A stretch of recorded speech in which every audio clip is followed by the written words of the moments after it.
Let's go. We all ready?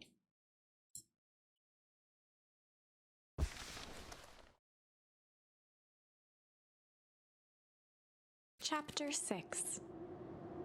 Whoa! Hello. Oh, we left off. Oh, yeah, I remember. How you doing? Happy, what is it, Friday? Happy Friday. This is where we left off. Apparently, this creepy little character, you can see them down below. They told us that the town we live in is a replica of this town, and I guess this town is like frozen over, so I couldn't even try to explain what's going on because I don't know yet, but The source. we'll figure it out together. Nat expressed his sympathy with a shrug and sauntered off as unassumingly as he'd arrived. He'd given Luca and Iggy what they needed, and nothing more. As Luca sprinted across the snow, the events of the past few days became clearer, pieces to a larger puzzle. Oh, really? Things are getting clearer for you? That's crazy. I can't say the same. Rollo said he was underground somewhere, captured. Rollo's underground captured. Okay. Mr. Kerr tried to cover it up with lies. Mr. Kerr? I forget who that is. The clipboards were hell-bent on capturing Iggy. It all seemed to point to perennial harvest. But right now, there was one thing that Luca needed to know. What? Luca stopped dead in his tracks. The tree was gone, uprooted and moved, leaving a raw gash in the earth. Is that where our treehouse was? He dropped to his knees and dug wildly at the cold snow. His numb hands hit something hard. A headstone. A headstone? A dry whisper escaped Luca's lips. Oh, no, okay, I remember. This is Luca's favorite tree, and that is where they buried his dad, right? So this is his dad's grave? I'm like trying to remember, but it was, what, it happened 2 days ago? You're here. All this time I thought I was visiting you. But you've been here, alone, in the snow. I'm so sorry. They ruined your favorite spot in the world. Our favorite spot in the world. What do I do? There was no reply. Just snow-covered silence. Oh, I forgot how ugly Iggy is. Why'd you give me the slip like that? What if I couldn't find you, you jerk? Iggy finally noticed the tears welling in Luca's eyes and the snow-covered grave. Oh. This reminds me of those fake towns that they would test bombs on. Ooh! Yes! They stole his tree. Yikes. Suddenly, they heard the crunch of approaching footsteps in the snow. Who's there?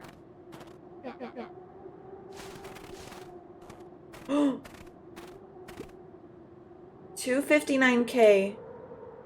Oh, that's Kelvin. Fall off distance still good. You still hear me? I said 259. Sorry. You ever think about what we did here? We saved a whole town of people. Doesn't feel like it sometimes. What about everything we left behind? That's the grave of someone with a family. The people who love them will never know the truth. The truth is overrated. He bent down to scoop up a snowball and lobbed it playfully. Hey! Don't be such a downer, dude. We took this job to change the world. Yeah. Come on. It's almost lunchtime.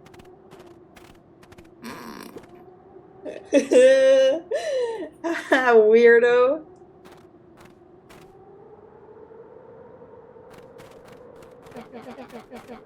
Hey, I thought I was the jerk. These disguises are... What? These disguises are out here literally dancing on our graves. Luca stuttered through heaving sobs. I thought I was visiting him. I thought he was with me. Not gonna lie, that's a bad break. Here's some Iggy gave Luca a advice. solid smack on the back of his head. What the hell? Who's any of this helping? Huh? Sitting here in the snow, crying like some pushover. Dude, my dad is dead. Who are you helping? Look what they did. They lied to everyone. Blah, blah, blah. Luca Van Horn, you're a lot of things, but you ain't no pushover. What did I tell you before? When some jerk comes at you acting like a horse's ass, I should stand up for myself. Hell yeah. Kerr and his merry little band of clipboards pulled off this switcheroo for a reason, right? Nat mentioned something about a source. Luca wiped his eyes with a sleeve. Whatever's at the source must be awfully valuable to Perennial Harvest. Sure would be a shame if something unfortunate were to happen to their precious source, wouldn't it? What do you have in mind? They're having an existential crisis and you throw a snowball and smacking them in the back of the head. I know, imagine if he just like tossed that at us. Ooh, our cover would be blown. If it's small enough to steal, we snatch it. If it's too big to snatch, we smash it. What if it's too big to smash? He flashed a mischievous smile and cracked his knuckles. I'm always up for a challenge. I'm gonna make this right, Dad, I promise. Let's do this. Alright, we need to locate the source. Which is obvious. Duh. It can get awful cold out there in those woods, Luca. Probably best you two stay put and conserve your energy. Help's on the way? Where's Rollo? Where's my mom? Did you kill her? Heavens no, do I seem like a killer to you? Iggy and Luca shared a skeptical look. For real, what's a skeptical look like? I guess that is. Well, do I? Aw, shucks, now that hurt my feelings. Screw that guy. Was that Mr. Kerr?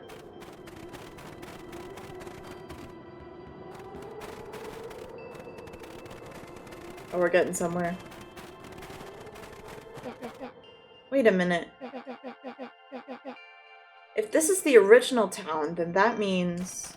Iggy darted behind a large pine and began digging furiously. He emerged holding a shoebox with a crude skull painted on its lid. What's that? Long story. So a few years back, I came into possession of some premium grade fireworks. Not the wimpy firecracker stuff they give kids. The good stuff. Why'd you bury it under a tree? That's the long part of the story. You and Rollo were doing chores at Rollo's chicken coop, and you guys pissed me off for some reason or another. Luca rolled his eyes with realization. No, you didn't. He stifled a chuckle. Yep. I just wanted... Oh, wait, so... He burned down the chicken coop? I don't remember. I feel like they told me something happened to the chicken coop, but that was 2 days ago, and I don't remember shit. I just wanted to give you guys a little scare. These were primo fireworks. So I might have underestimated things. You blew up the chicken coop? I prefer to think of it as incendiary redecoration. You should have seen the look on your faces. Rollo got grounded for months, which is why I needed to stash the evidence and lay low. So I buried him under a tree. But when I came back for him later, they were gone. I figured some grown-up found them and tossed them. Iggy triumphantly raised the shoebox. Well, that's awfully convenient, but, I mean, I'll take some fireworks. It wasn't the fireworks that got moved. It was us. Unbelievable.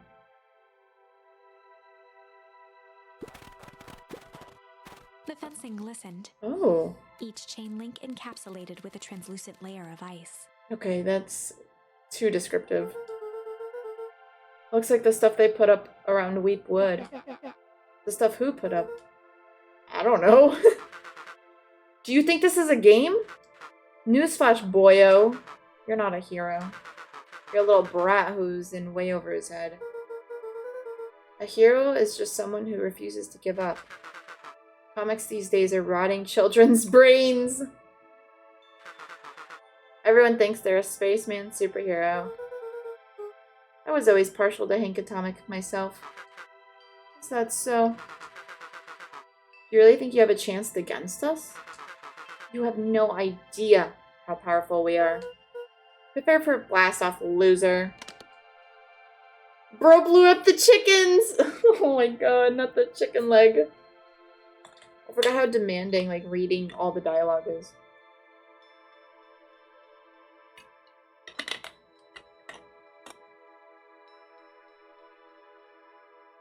That's so weird. I don't like the smell of my water bottle already. I just bought it. I'm gonna have to wash it. Again.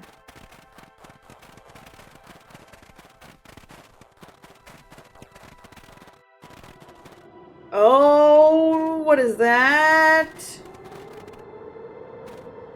Bane? Luca and Iggy inched up to the edge of the hole with bewilderment in their eyes. Bewilderment in their eyes. I don't know. Arctic air breathed out of the cavern in heaving gusts. Echo! Echo! Echo! Echo! Whoa. I can see why they wanted to move us all out of town now. Why would they dig a giant hole? I think this is it. This is the source? It's a dang hole? How do we smash a hole?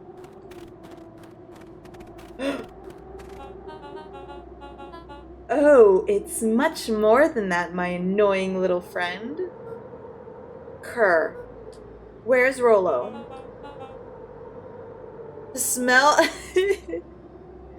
Well, no, I went to... I mean, if you want the honest answer, I went to Disney Springs yesterday and I filled it up.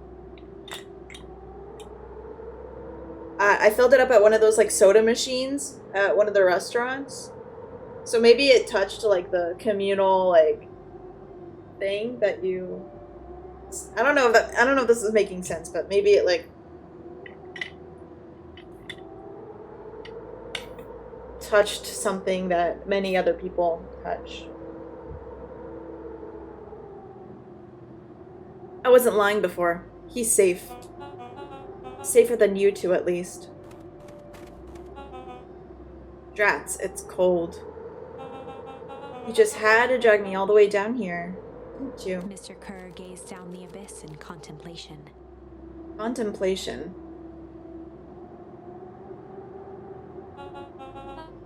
It really is something, isn't it? What did you do to our town? What is all of this? Well, that's a doozy of a question. This is the source, where they collect the unrefined, Kerr scratched the back of his head. Honestly, boys, I don't understand any of this well enough to explain it. Fact of the matter is, I'm not paid to know. What do you mean you don't know? Ain't you in charge? Soda cooties, yes! Yes! I filled it up at one of those stations, and I guess... I don't like the smell of it now, but I'll clean it. Oh heavens no, my role is merely to flash a winning smile and manage various complications. Like us? You are a smart boy. His face contorted into a saccharine grin. Saccharine? Oh, I don't know these words. It really is nothing personal. Some people are destined to strive for greatness, and others are simply obstacles along the way. Seems like you were destined to be a creepy lackey. The point is, we all play our part in life.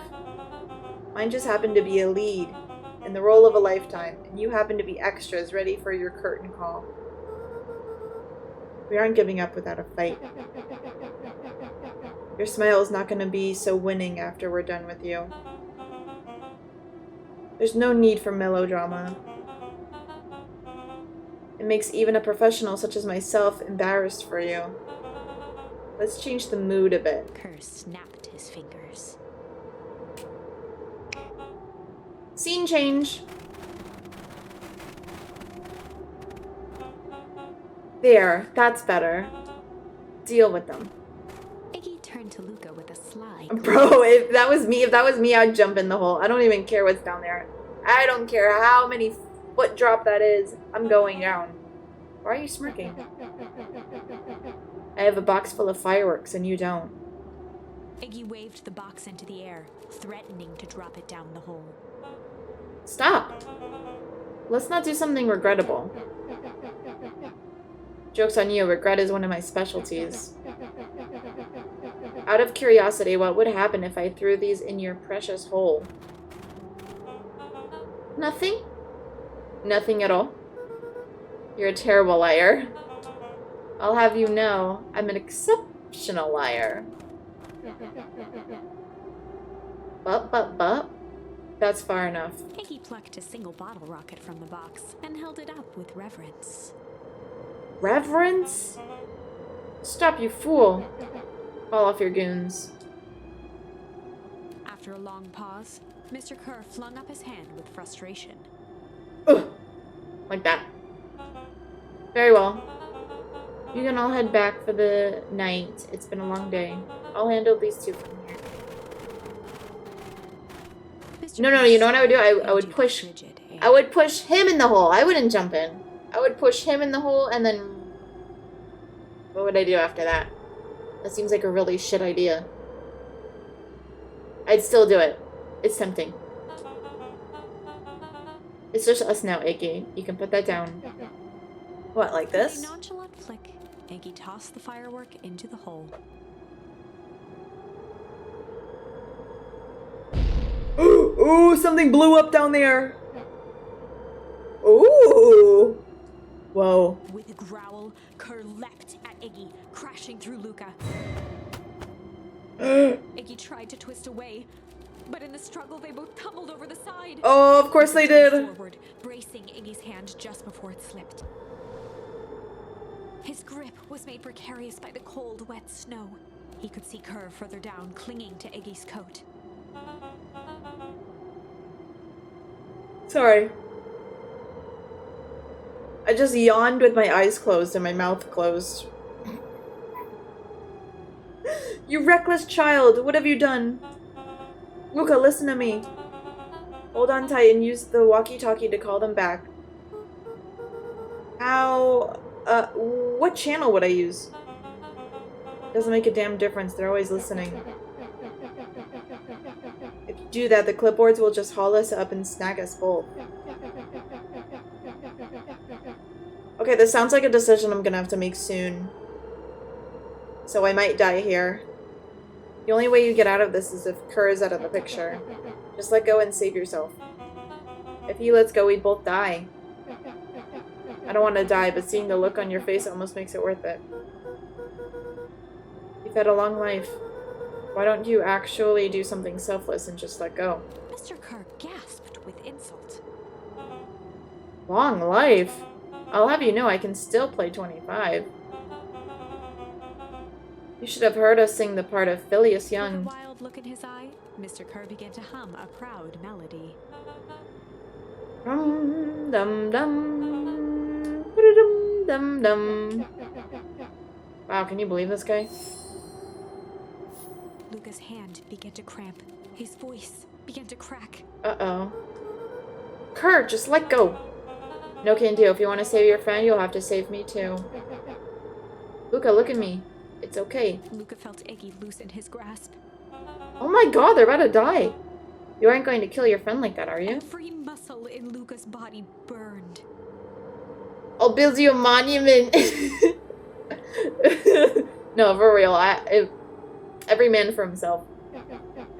Or furry. I'm not his friend. Yes, you are.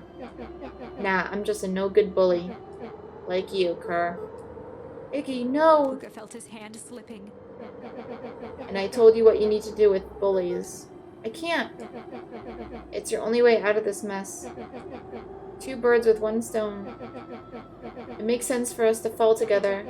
Wackadoos travel in packs. A calm settled over Iggy's face. Let me do this. Iggy's voice was colder than the bitter air billowing from the chasm. Let me do the right thing for once. Oh, I have to decide. I have to decide. What are my options? I can refuse or accept.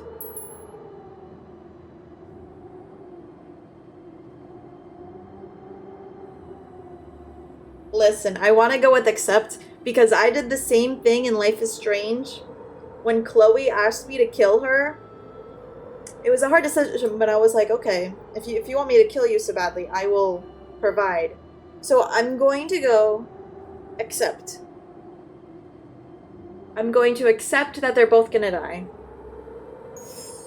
Luca had no choice but to accept Iggy's request. If someone says let me die for the greater good, you let them die. Exactly. Luca watched the sail down into the howling void. Uh-oh. As his fingers slowly gave up, he met eyes with Iggy. Good.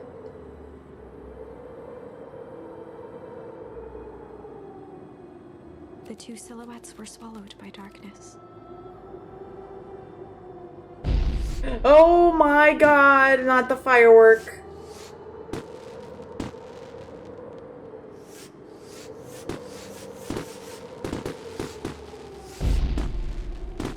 It's kind of pretty. Hell of a goodbye, Iggy. If I could have died a hero and become a legend, and you take that from me? Luca, you should really step back.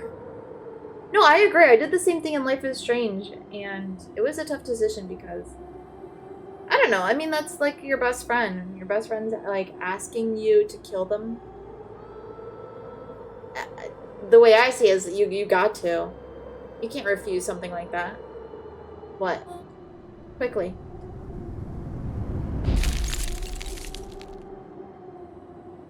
I didn't step back at all. That's crazy.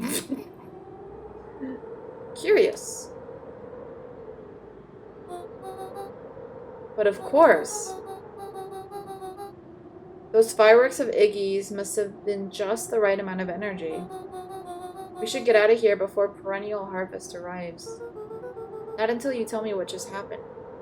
I mean, to be fair, it was an easier decision. It was his bully. I feel sad about it, but not that sad. Yeah. Yeah, but I don't know. We already fucked up his life by making him look like Two-Face. And then we kill him on top of that. Just for what? Making some jokes? Blowing up a chicken coop? Your friend's sacrifice just saved this town. For a little while, anyway. How? Tempest liquamine is a peculiar substance. It can change the relationship between matter and time itself, but doing so requires unfathomable energy. In a closed system, that energy can only come from its surroundings. A useful side product of this property being, by adding precisely the correct amount of energy to it, one can create a cryogenic cascade. So the gunk makes things cold and the fireworks made the whole freeze over? That's one way of putting it, yes. Thank you for simplifying it, Luca. I was not that smart to connect the dots there. As dumb luck would have it, the fireworks weren't strong enough to generate a runaway reaction. I shudder to think about what would happen in that case. We have some idea what that would look like. It will take them a good while to safely break through and access the source again. If you know all of this stuff, why haven't you been helping? I have been, in my own way. Each of us has our own role to play. Iggy's role, it turns out, was to buy us precious time. Mine has been to observe and wait. Wait for what? You. Why? What's my role? A fierce twinkle flashed in Nat's eyes. Luca Van Horn, you are going to save the world. Of course I am. Chuckled, Nat Duh. turned and walked west. Dumbfounded, Luca followed behind him, trudging through the snow. every step taking him further away from everyone and everything. I don't want my sacrifice to just be buying you time. Destiny. I know, isn't that crazy? Where, like, you can die and it's just like, oh yeah, that only slowed them down a little bit. Huh? What do you mean? So could have, like, I don't know, throwing some nails on the, like, on the snow. Like, what? To be continued in Beacon Pines, Pines Harder. Revenge served cold. Second time's a charm? Wait, that's it? This ends with a crummy cliffhanger just when it was getting good? No, it's not over. I was even starting to like Iggy. No way. I refuse to be associated with some never-ending parade of sequels. Let's go back and find something more definitive. Okay.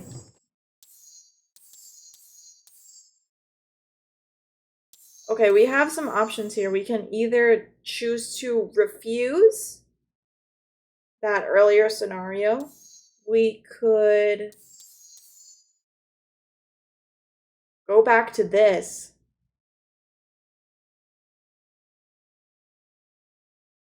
Should we try that? YOLO, right? This is when I went over to Beck's house for dinner. And then when we were leaving, the snow, there was like a storm.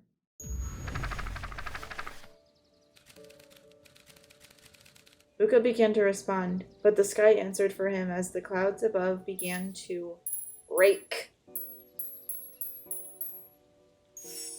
Luca began to respond, but the sky answered for him as the clouds above began to break, revealing patches of star-filled summer night. Ooh, that's pretty! Down, I figured break would be like something bad.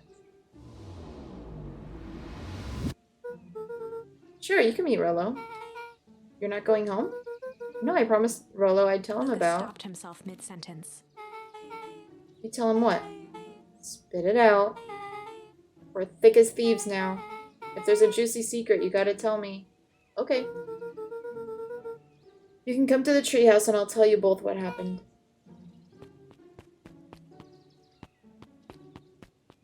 Luca saw Beck skulking by the gate. So you're telling me there's nothing mysterious or creepy about this place? It's mostly boring and empty. I refuse to believe that. Big spiked gate. Looming mansion. Rich reclusive owners. It even smells shady. Beck grabbed the wrought iron bars and shook the gate. I'm just thinking of Wayne Manor. Mark my words, you decadent nightmare house. You will reveal your secrets to me.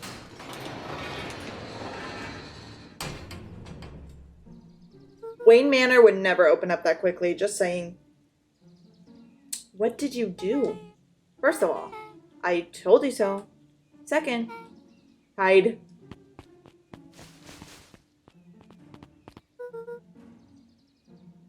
That's Eris Valentine. Wait, oh my god, the bat! Yes! Exactly! Who's that she's talking to? Shh. I expect you to return that suit in working order. Of course. As long as everything proceeds as planned, there's nothing to worry about. The only thing I'm worried about is what's rightfully mine. If that means making some unsavory alliances, so be it. I couldn't agree more. There comes a time to suspend hostilities. I'll deal with our common threat. Now this is what I'm talking about. Beck's voice was an excited whisper. Proper shady stuff. Someone in a suit like that tried to grab me yesterday. Seriously? Shh. You do understand that when this all inevitably fails, I will deny everything? I wouldn't expect any less of you. You just worry about your part in this and let me handle the rest. I can't wait to see the look on that Rube Kerr's face. Oh my god, I just noticed us in the bush on the right. Our little eyes, that's so cute. I mean, really serious. We're like doing some serious spying right now. The truth will come to light. I'm still surprised you're so comfortable with potential collateral damage. If there's one thing I've learned, It's that change is painful. Wow, I was expecting shady. But that's just flat out supervillain talk. If you don't mind me asking, why? Why are you doing all this? The mysterious figure retracted their mask, hair pushing out from all corners. Who is it? My grandmother.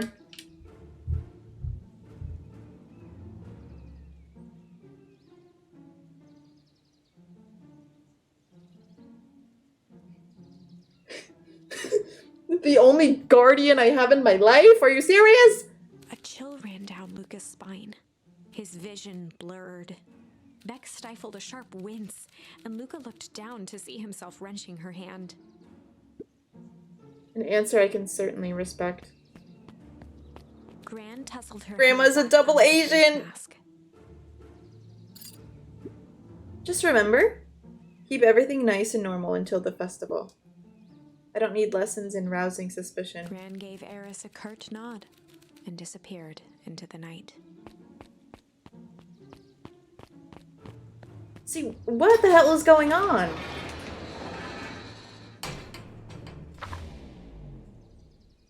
Chapter 5. Oh, I forgot I have to click it. I was like, hello, chapter 5 what? What big ears you have. Uh-oh. Lucas sat shivering in the bushes, staring at his feet. After checking to make sure the coast was clear, Beck gave him a gentle tug on his sweater.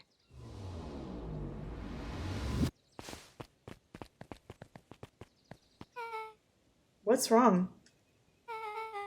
You look like you've seen a ghost. Why were you so scared of that old lady in the hazmat suit? That was my gran.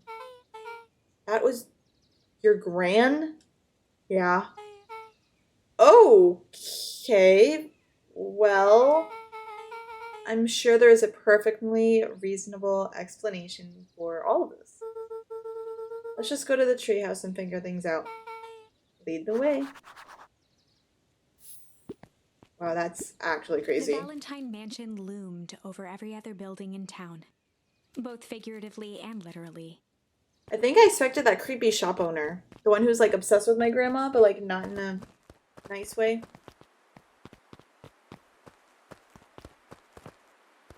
Oh, I don't fucking know where I'm going. Uh-oh. This guy. For the last time, there's nothing to worry about. Of course, we're not worried. The clipboard finished writing with a scratchy flourish and looked up. Just dotting our I's and crossing our T's. Maybe try minding your P's and Q's. Mr. Nuncreed, arms crossed over his paunch, gave an exhausted sigh. Is paunch like gut? Is he like this, but then his arms are just like resting on his stomach? Paunch. That's a fun word. If there's anything you need knowing, you'll know it. Absolutely. That was a good comeback, though. If you'll just sign here, acknowledge everything is accurate, we'll be out of your hair in a flash. He snatched the pad and scribbled his name so hard the pen nearly snapped. There. Would you like my eternal soul as well? Both looked at each other for a moment, almost pondering the possibility, then broke into laughter as they walked away. Ha ha! Oh, I really don't want to pass this guy. The phone booth was it didn't see much. He is so sus.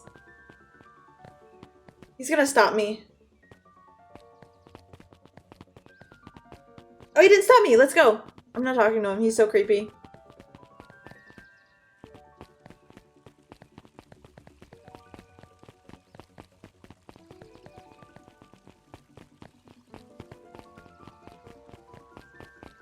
Mr. Kerr's over there. Should we talk to him? William Kerr and Gus Valentine proudly surveyed the half-covered festival banner. I killed him in another life. It's all coming together quite nicely. Couldn't have done it without The you. mayor gave a half-hearted shrug. I'm not so sure about that. Nonsense. That reminds me, I wasn't able to thank your sister for her contributions. She has been indisposed of late. She doesn't like me much, does she? It's not it at all. She's just been busy. Of course. Regardless, I would be forever grateful if you could pass on my thanks to her. The History Museum adds a real air of import to a whole affair. And we couldn't very well celebrate the story of Beacon Pines without including the Valentines. My father was a great man. You're darn tootin' he Kerr was. locked his arm on Gus's shoulder. I mean for the entire Valentine family. Present company included. Can I ask you something, Mr. Kerr? Call me William. Ask away. Why are you doing all this? Never felt one needed a compelling reason to throw a party. Not just the festival. All of this. There's gotta be 100 down on their luck towns and out there. Why is Perennial Harvest so interested in helping Beacon Pines? You know what I love most about agriculture business? Seeds. Seeds? Yep, little bundles of potential. With a glimmer in his eye, Kerr gestured grandly toward the horizon. That's a gesture grandly. You treat a seed right, nurture it, feed it, and it can grow into something truly special. You see potential here? Undoubtedly. The seed of greatness is already under our feet. All it needs is a little nudge. And the right leadership, of course. Oh. Good night, Mayor Valentine. Where's he going? In his lab?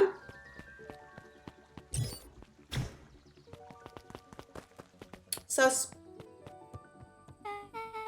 Oh, this is nice. Yeah, the treehouse is just a little further on from here. What's your buddy Rolo like? Huh? Why don't we walk like 5 more feet and then you can meet him? Why do I have to answer that? I don't know, he's Rolo. Not particularly helpful.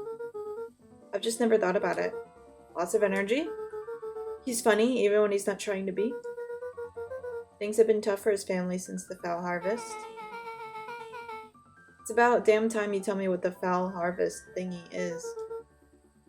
It's kind of a long story. Hit me with the highlights. Alright. There used to be a fertilizer company here called Valentine's. They were kind of a big deal. Big deal fertilizer. It was a big deal to us. Their stuff really worked. Farmers loved it. So Valentine's grew and grew. Beacon Pines pretty much grew around it. Most everyone in town either worked for Sharper Valentine or used this fertilizer. Things were good. Sensing a big but. Around 6 years ago, Sharper Valentine suddenly died. Didn't my dad die 6 years ago? And something changed. Changed how? Could have been a batch. Oh, could have been a bad batch. Maybe it was the soil, or the water, or the air. Nobody knows. All the crops died. Everyone blamed the Valentines. The foul harvest. Yeah.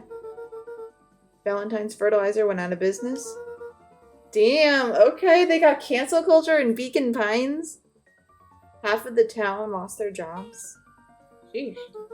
The next year, the crops came back, but something was different. You plant a crop, do everything right, and it's sort of crap shoot what happens. No one knows why? Nope. I take it Rolo's farm got the short end of the stick. For some reason, their farm was hit harder than the others. That sucks. Things have gotten better since Perennial Harvest came to town. The Beacon Pines Reborn initiative. First thing they did was give the town a deep scrub. They put us up in hotels. One town over for a week when they decontaminated the groundwater. So I guess that's when they moved us to the new city, is what I'm hearing. We better get going. Yeah, come on. What was that? We could have done that in the treehouse. Hey, Rolo. Please don't be mad. It's about time. I was about to give up and go home. Who's the new kid? I just assumed they abducted them in their sleep. Oh my god. Name's Beck. You must be Rolo. I see my reputation precedes me. Welcome to Mission Control. Rolo waggled his head with pride. I don't know how you waggle. You find we've spared no expense in construction. I've seen worse looking piles of junk. Thanks. You know the security concerns we talked about? Yeah. I was waiting. While I was waiting, I made some improvements. Let me lock this baby down for a little test infiltration. Can't be too safe these days.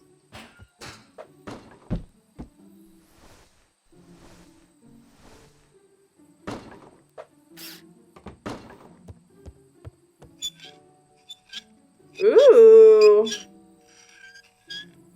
Ooh, I really hate that noise.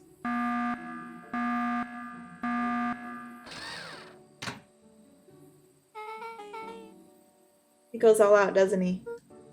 Always. Lavish.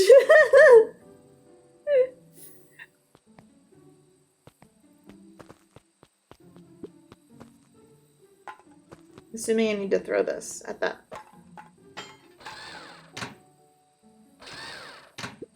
Oh, another one. I missed.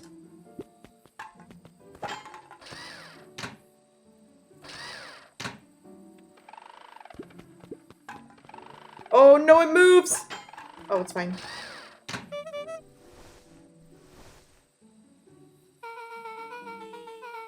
Where did you guys get all this junk in the first place? There was this guy in town named Jeff who trades us junk for snacks. Junk food for junk? Nice. Just imagine you break into a treehouse and a whole security system goes off. I know, you just need somewhere to stay for the night and then boom. There's like Ring security footage of you going viral on TikTok. Pretty sweet security, right? Always imagine if. I'll give you that. Are you sure we can trust this new recruit? Look at her nibbling on her leg.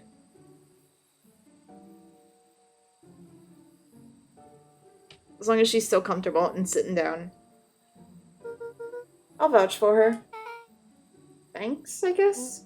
You promised to fill me in about the Valentine warehouse. Luca sucked in a long breath. So like I said, there was someone there. What were they doing? I don't know, but the place was lit up and active. Oh yeah, in this universe, I went alone to scope out the warehouse. Rolo never got kidnapped. And never even like went to the warehouse. It was just me. Maybe there were squatters? I don't think so. It seemed more organized. When the man pulled me in, I saw some sort of equipment running. A man pulled you in? Yeah, but I got away. Sorry. You keep saying it was a man. They were wearing a mask, right? Yeah. Then it could have been a woman. How did you get away? I grabbed a rock or something and broke their mask. They let go and I ran.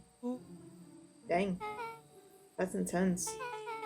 No wonder you freaked out when you saw your grandma. Yeah, that's the other part. On our way here, Beck and I saw Eris Valentine meeting with Gran, wearing the same sort of hazmat suit. Rolo let out a low whistle. They weren't there for idle chit-chat. It was a proper Clandestine meetup? Let me get this straight. There's an operation in full swing at the Valentine warehouse. You were almost abducted by a strange man or woman in a protective suit. And then you saw your gran in the same suit talking to Eris Valentine. Pretty much. Beginning to think this town is kind of awesome. Rolo and Luca shot back a look. No offense. And so we can logically conclude Extraterrestrials or extraterrestrial zombies have infiltrated the town. Their leader is your gran, and she tried to murder you. First of all, and for the last time, there are no extraterrestrials. Second, it couldn't have been my gran at the warehouse. I broke that person's mask to get away. The mask Gran was wearing wasn't damaged. She's definitely hiding something. Maybe. Your Gran is weird, but she might be the most boring person in the universe. All she does is sit around and make all day and make jam. What could she possibly have to hide? I don't know, we haven't talked much since she moved in. Your Gran isn't from here? She came a few months back to take care of me after his mom went missing. Did you know your Gran before? Not really, no. It'd been years since I'd seen her. Don't take this the wrong way. Are we sure your Gran is on the up and up? Luca gazed out the window. I don't know what that means. I'm just saying. Sounds like strange stuff has been happening since she showed up. We could say the same thing about your family. But you're right. Luca, your Gran is hiding something. And Pa always says, folks only bury stuff worth digging up. You need to investigate your house. If my Gran really is hiding something, don't you think I would have noticed by now? That's kind of the whole point of hiding something. I guess you're right. Gran's been leaving the house for hours at a time this week. I'll call you two tomorrow when the coast is clear. And we can start getting to the bottom of this. I'm always game for a good snoop. You can count me in. Chapter 6. I was gonna say 7. Secret lair. Ooh, secret lair? Summer forged ahead. Wait. The nights only seemed to grow colder. You can't see it because my face is in the way, but lair is spelled with a Y. So it's not a lair. I don't know if that's making sense. It's not a secret lair. We're talking about a lair. Just thought I'd point that out. Luca walked home slowly under the pale starlight, cautious to avoid any more surprises lurking in the shadows. Ooh. Reaching home, he slipped quietly into bed, half dreading what they might discover the next day. What time is it? Who's knocking on my damn door?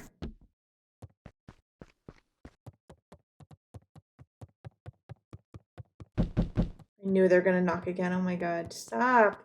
What do you want? Rolo, what on earth is that? That ridiculous thing on your head. Oh, this? It helps me think. You're gonna need a lot more of those. Joke all you want. We'll see who's laughing when I crack this case wide open. The coast is clear? Whatever she's been up to this week, it's been keeping her busy most of the day. A layer under the jam, perhaps. Oh, yeah, yum. We're gonna find some peanut brittle or something strange. Very well. The game is afoot. Luca and Beck rolled their eyes as Rollo strutted across the room. If I were Graham, where would I hide my deepest, darkest secrets? Perhaps where you might least expect it. Rollo flung open the cabinet with confidence. Aha! He coughed as a veil of dust hit his face. I think it's safe to assume anything that does neat isn't what we're looking for. Maybe that's what she wants you to think. Then again, any good detective knows to trust their first hunch. Oh, knows not to trust their first hunch. It seemed like she was smuggling secrets to people with the jam deliveries. Yeah, no, you are absolutely correct. I remember that. Remember? She had them specifically labeled for people, and she said, make sure the two on top go to the proper person. So, I think you're absolutely right. First hunches are for suckers.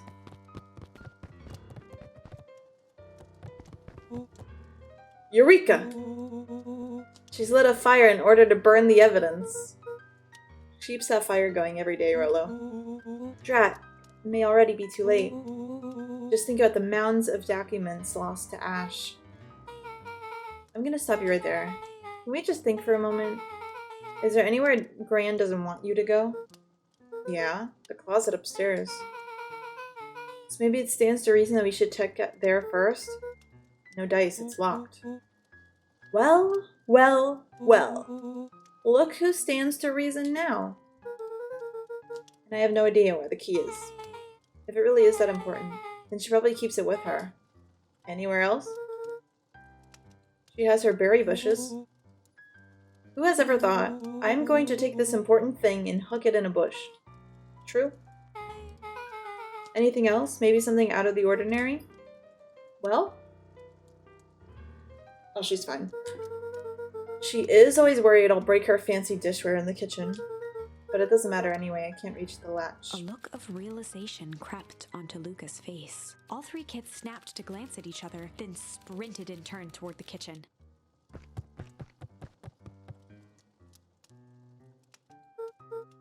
Alright, Rolo. This is your time to shine. Ah, yes.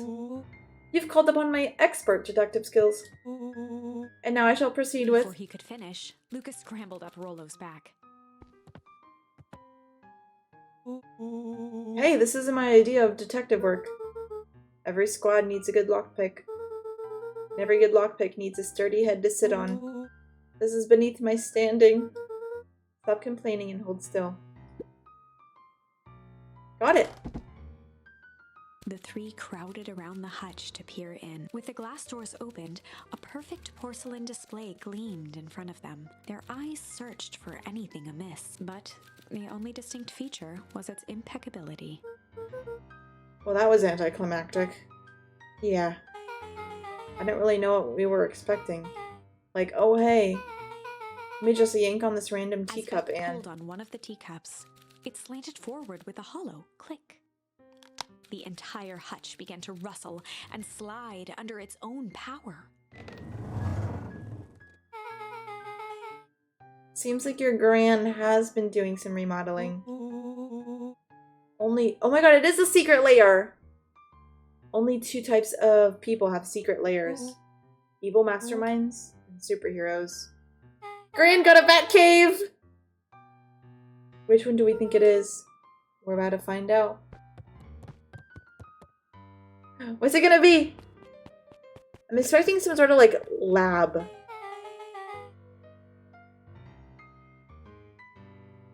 So more of an unhinged conspiracist vibe? Oh, wow. This cannot be good. We need to look around before we jumping to conclusions. Okay, it just looks like a little study. We need to look at this board, I think. A spider web of string connected photos of people from the town, interspersed with hastily scrawled notes. You think you're Bruce Wayne, that's funny. She sure has kept herself busy. Is your Gran a serial killer? 'Cause I'm starting to get a vibe. Don't be ridiculous. Sure, she's just tracking the movement of everyone in town. Out of the kindness of her heart. She put little symbols by some of them. Mr. Nuncreed has a check mark. The clipboards are all inside a big circle. My mom's are both on there. Both with question marks. Gus Valentine has a question mark. Eris has a question mark, but that's been crossed out. Mr. Kerr has a bullseye. The killer has chosen her next victim. We don't know what any of this means. Whatever it means, it's probably not good. Luca jostled each cabinet drawer in turn. Only one was unlocked. He fingered through the filing cabinet, pausing at a bulging folder labeled Walter. Walter. For a long moment, Walter White. he just stared at it.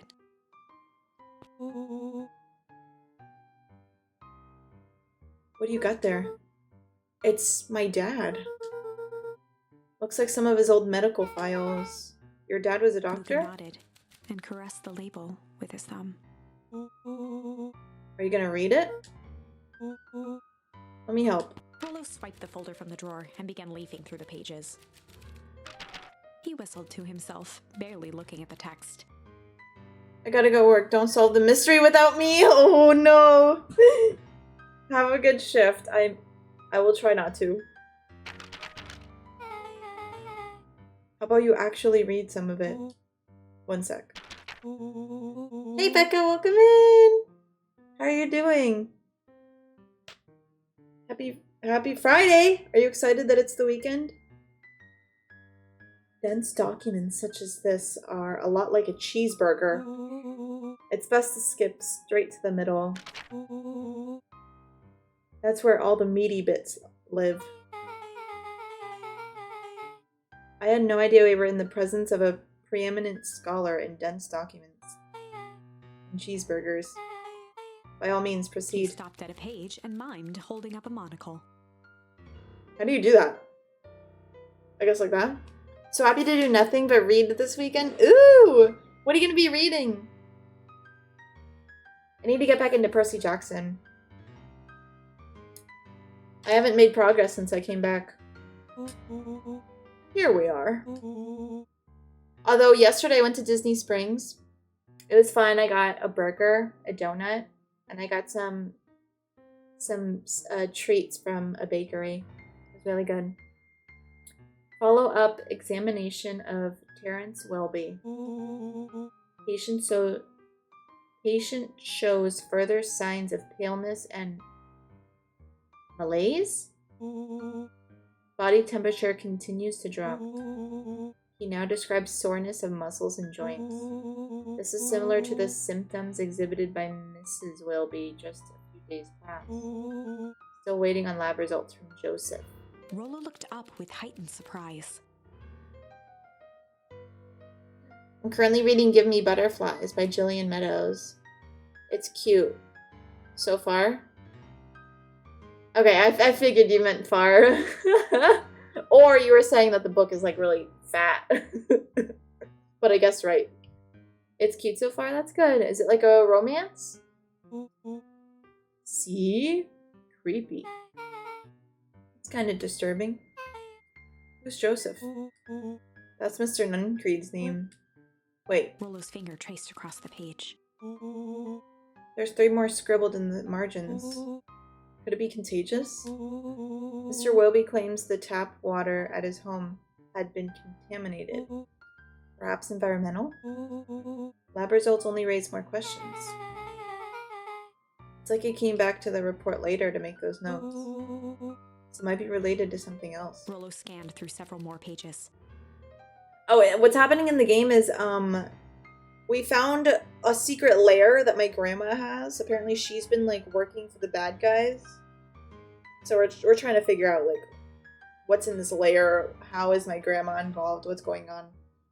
It's a romance. The main character works at a butterfly exhibit at a museum, which I thought was fun. Oh, that is so cute. And then who's, like, the other character? Did they, like, visit the museum? Or do they also work there? The writing looks shaky. I just couldn't help her. This disease, or whatever it is, progresses so fast. And with his wife passing, Terrence's condition follows so close behind. Exacerbated by the loss. Enough is enough. I need to take matters into my own hands. Luca, staring blankly at the cabinet this whole time, spoke softly. What does this say next? Rollo rustled the folder, trying to loose more pages. That's where it ends. What? There has to be more. Luca frantically shoved the remaining cabinet folders, trying to find another labeled Walter. I also want to read this weekend. Because I'm not going anywhere, you know? Like, I have nothing to do. He also works at the museum, but he does some astronomy stuff. Oh, that's cute.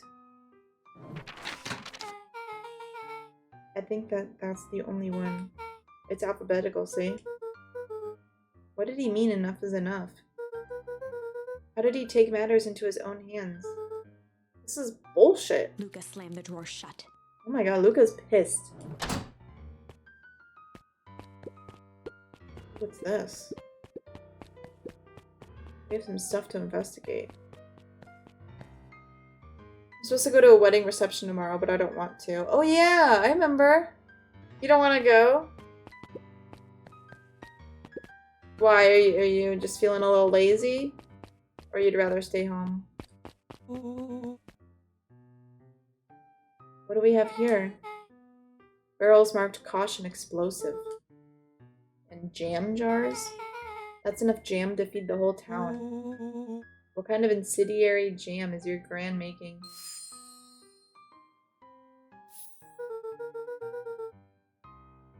She wouldn't have had me walk around town delivering bombs, right? I'm just not in the mood to be around my family.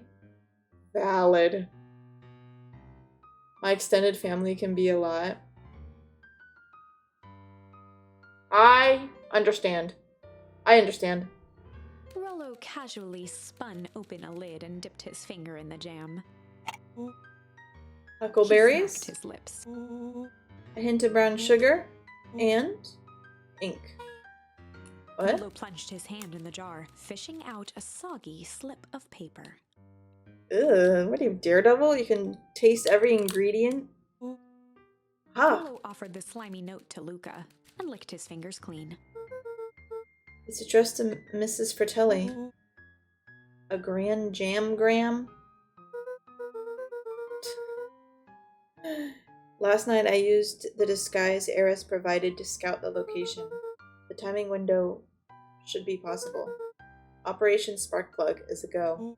Are they doing a heist? I don't want the slimy paper. Take it back. Ick! I know it was what? In a jam jar, so it's covered with jam? Whatever it is, it can't be good. More a bombshell than a bomb, am I right? You're new here, so I'll let it slide. But I'm the bad joke guy around here. Why is that calling our name? They crowded around a worn-down old map of Beacon Pines. What's a map? Ooh, this looks like a treasure map. Not every old map is a treasure map. Every treasure map is an old map. Can't fault that logic. I'm jealous you went to Disney Springs. I love it there. Yeah. I only live like 25 minutes away. I don't know why, but my dad and sibling wanted to go. So we did. It was good. I want to go back probably in December so we can see all the Christmas trees. You know how they have all the movie themed Christmas trees? That's always fun. And all the other like holiday decorations. Yeah. Yeah, I want to go back for that. I was thinking maybe I'll go for my birthday. I can get a reservation at one of the resorts and go to that bakery I like in Disney Springs. Because it's a shame like being so close to Disney but then not having enough money for a ticket, but there's ways around it. I can go to the resorts and I can go to Disney Springs. I think that'd be fun. And if we follow it, Rollo carefully traced the path with his finger. it leads right to He jabbed down at the end point. Town Square. Yes, good food. What do you like there? I went to Deluxe Burger. I had their plant-based burger. It was really good. And then I went to Everglazed and I got the purple ube donut. And I went to Aaron McKenna Bakery, which is like an all vegan, all gluten-free bakery. I got these like literally these two deluxe. Oh my god, yeah, I had that. It was good. Like two like I don't know, like frappuccino sized cups just like filled with like baked goods from the bakery. They were having BOGO sale. So I got like two of these big ass cups of like just like sliced cake and donuts and whatnot.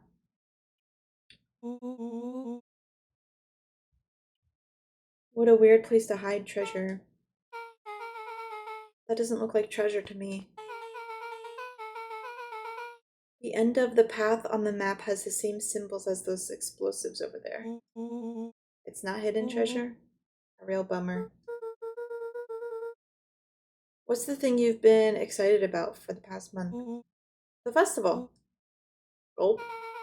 Did you just say gulp? This feels like a gulp kind of situation. Everyone will be gathered near the... Is she gonna blow it up? She's gonna blow up the festival? Not if we stop her.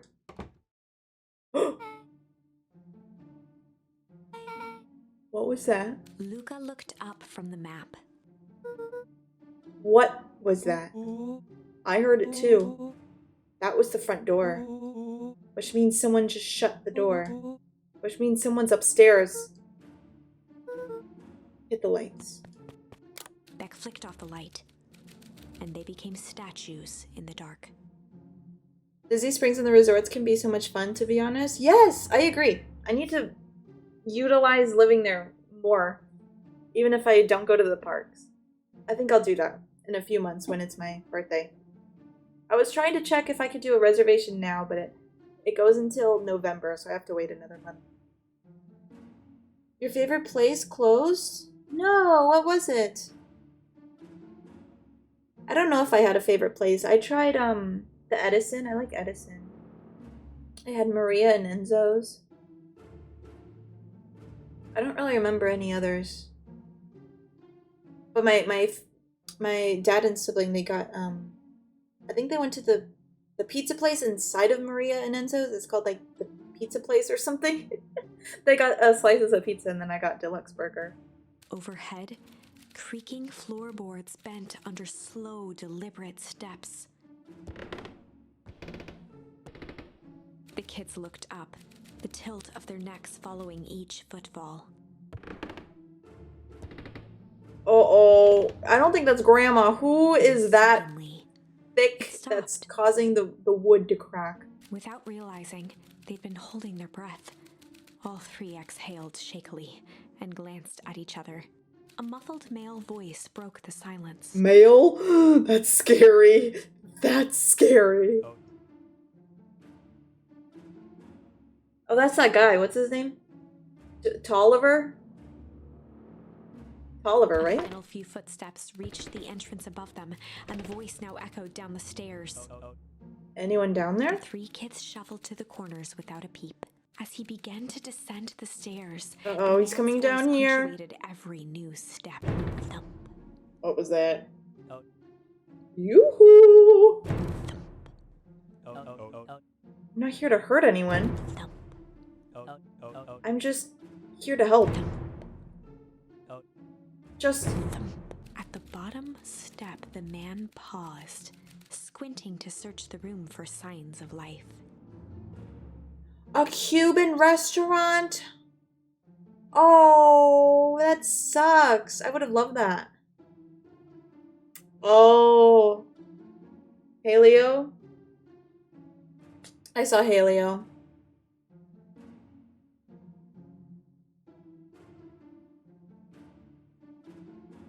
At the bottom step, the man oh, she already read that. Guess it's nothing. Rollo shifted suddenly.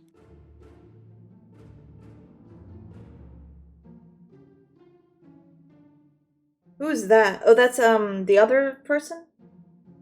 These are like my granny's two friends, right? These are the two people that I delivered jam to the other day. Gave him an intense, chastising look and whispered through clenched teeth.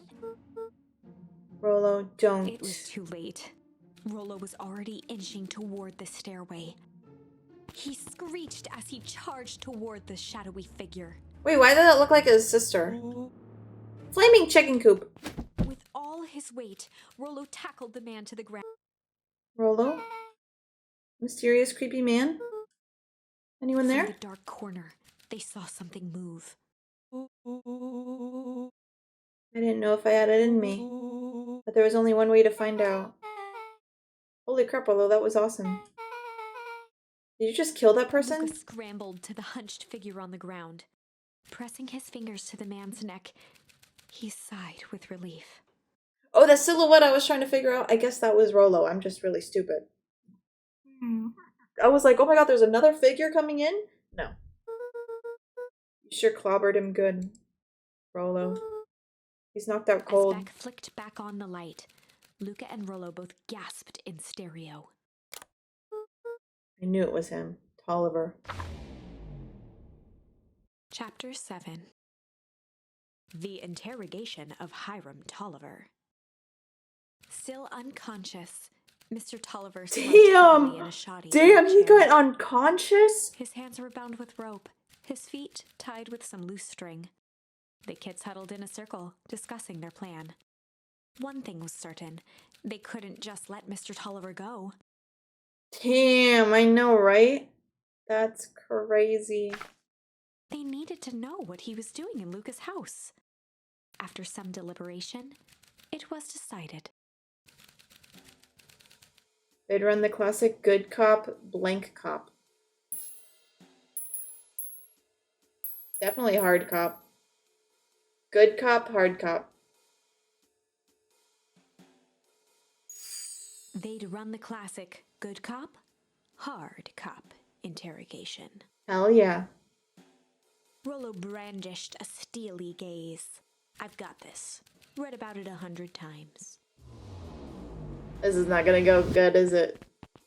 Rollo swaggered past the chair which propped up the slumping Hiram Tolliver. We've all seen the movies. You gotta slap them to wake them up.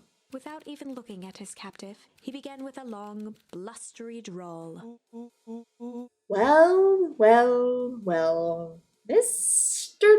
Tolliver. Mr. Tolliver remained motionless. Rollo spun around to face him. He'd clearly expected to rouse Mr. Tolliver with his booming voice. Mr. Tolliver. Beck and Luca gave each other an unsure What if he died? What if we killed him? Rollo slammed his fist on the table. I said, Mr. Tolliver. He grabbed the table lamp and beamed it onto the unconscious face. Oh, unconscious. Never mind. Mr. He's awake. Tolliver groaned and slowly lifted his head. He recoiled with a muddled, weary squint.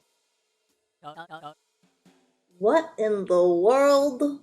I don't know why. He just looks like that type of nerd to have that voice. The chair wobbled as he attempted to straighten up. Who's there? Mr. Tolliver could only make out rough shapes through the glaring light.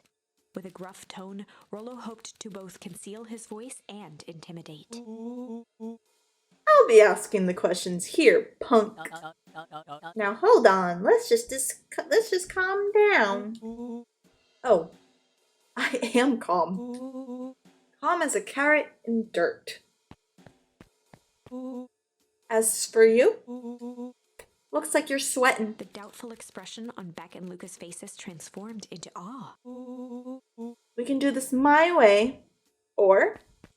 Well, let's just say I've never needed another way. Rollo, hitting his stride, Damn. was now channeling every detective trope his memory could recall. Damn, he's doing a really good job. I'd be nervous. He slammed the table again. Now dance! What? I don't even... Mr. Tolliver's voice became desperate. He was nearly in tears. You've tied me down. How on earth could I dance? Dance with your mouth, punk. Spill the beans. What are you doing poking around the house? I'm here to help Juniper. To make sure everything's ready. So you're in cahoots with Gran. Spill them beans. Gran. Mr. Tolliver was in a daze, now more confused than ever. Gonna help her blow up the festival, huh? Blow up the festival? Good lord. He shook his head, feeling more and more dizzy. We're just confusing this man so much.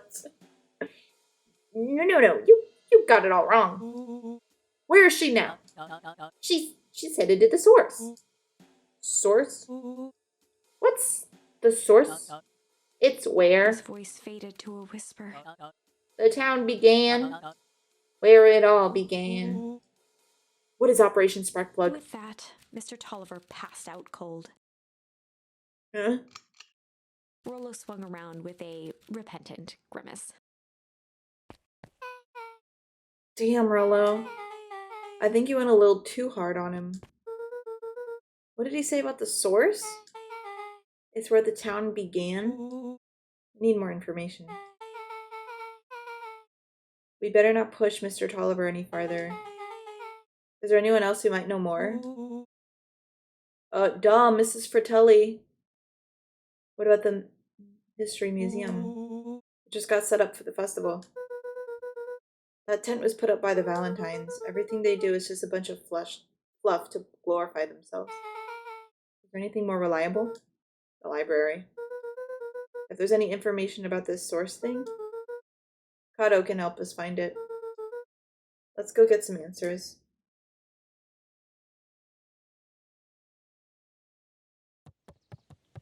Oh my gosh, Kato!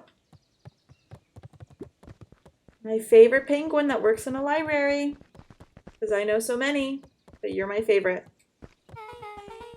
This is a dang nice library.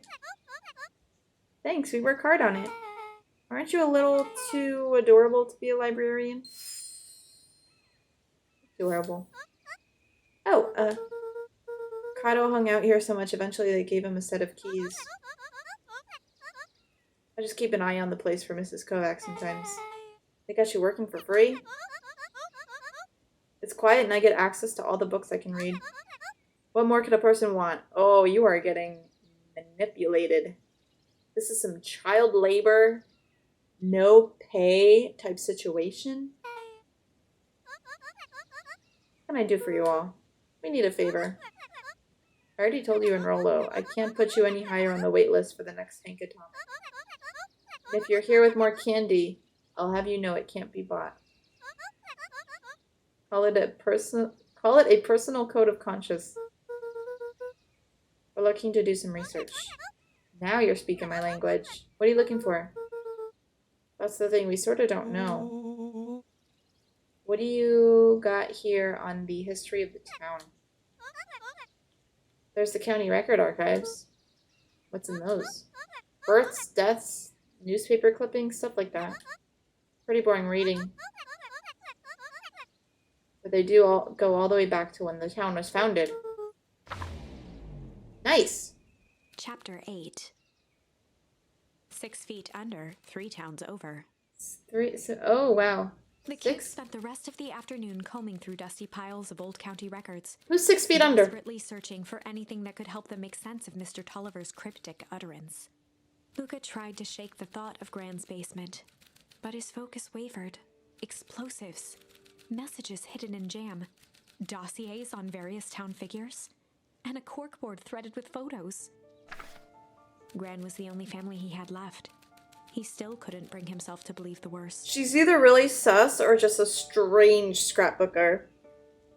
But the old map with the symbol of explosives in town square made that difficult. As the sun began to set, the kids were no closer to the truth.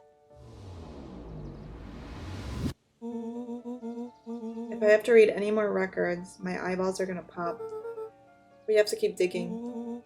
If I dig another word, I'm gonna end up in one of those asinine death records.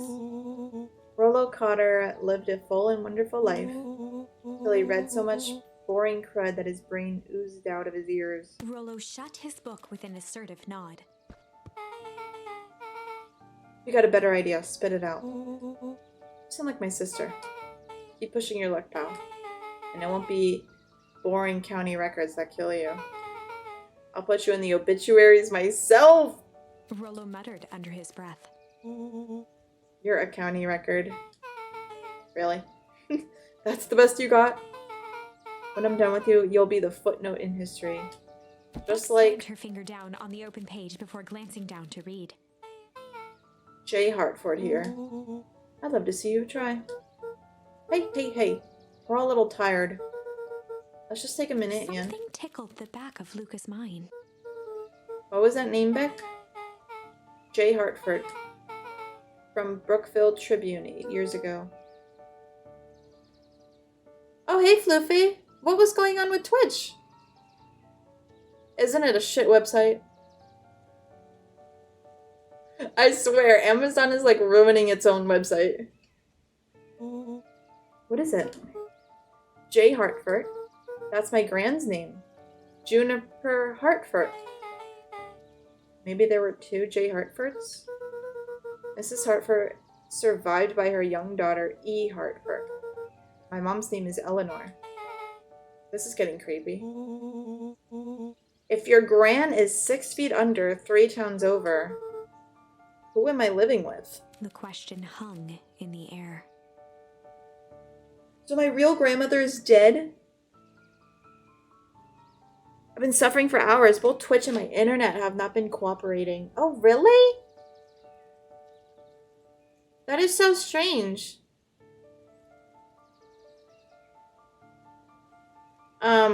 I know there was an issue like a few weeks ago where like a lot of streams were just down. But make sure you don't have a VPN on, because sometimes streams will not load. But I'm sure you already know that. Alright, gang. I gotta close up for the night. Beck rubbed her eyes. How late is it? Almost 10. Oh crap, Pa's gonna kill me. I gotta go. My parents will be worried sick. What? It's light out! What? Let's meet up as early as we can at the festival tomorrow. What are you gonna do about the unconscious man in your basement? I forgot about him. I'll think of something.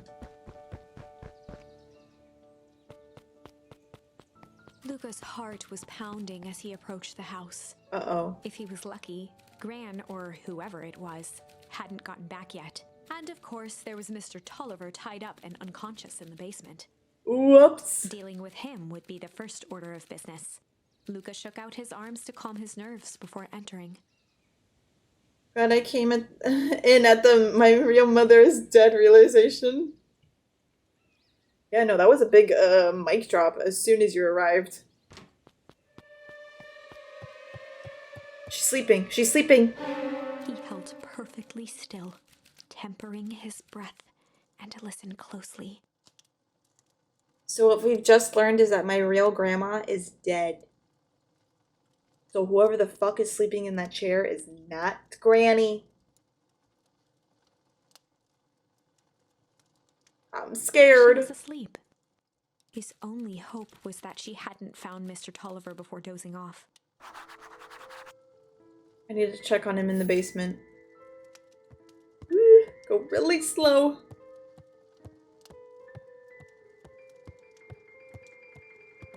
Okay, there we go.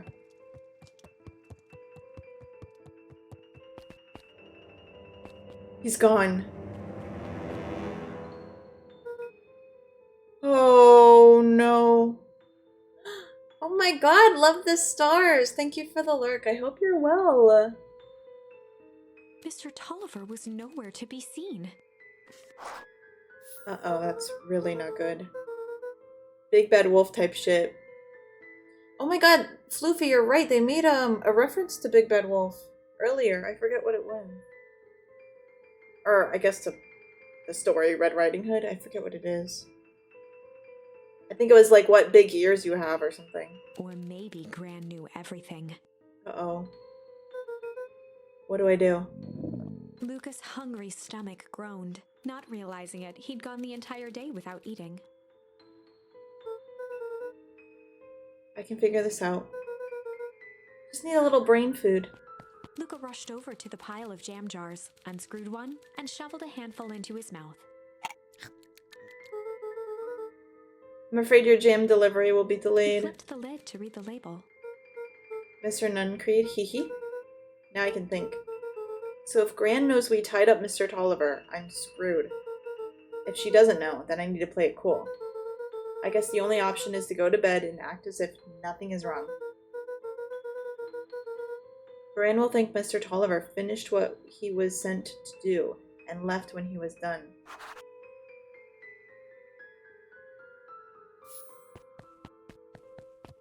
This is scary.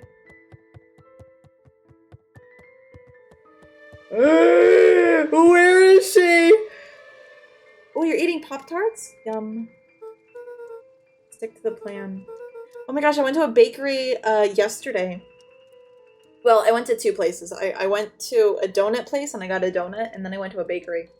And I got like these like they're really hard to explain, but think of them like oh, you knew she wouldn't be there? Think of it like empty Frappuccino cups, but they were like filled with like sweet treats, like slices of cake and donuts and stuff. It's really good. I got 2 of those. I still have like half of one to finish. I knew she wouldn't be there. I wanted her to be there, but I knew she wouldn't either. The final stair, the emotion of the day dragged heavily on him. With each consecutive Dessert step, parfait. his legs weakened. It's called a sink, so it's just like a cup stuffed with sweets, but they call it a bakery sink. There's no like liquid or yogurt or anything like that. It's just they just stuff a bunch of like cake slices into a cup and they sell it. His stride began to falter. Everything but the kitchen sink. Yes, it's called a sink. He tried to grab for the railing to steady himself. I'm not prepared for what's gonna happen here. Something was wrong.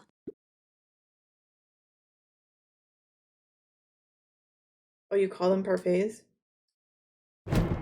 Luca groaned and tried to move. Did the jam that I eat, was that poison? His limbs might as well have been bolted to the ground. Through numb lips, he mumbled just before falling asleep. The germ? Well, I went to sleep.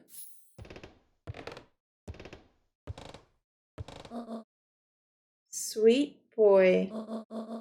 What did you get yourself into?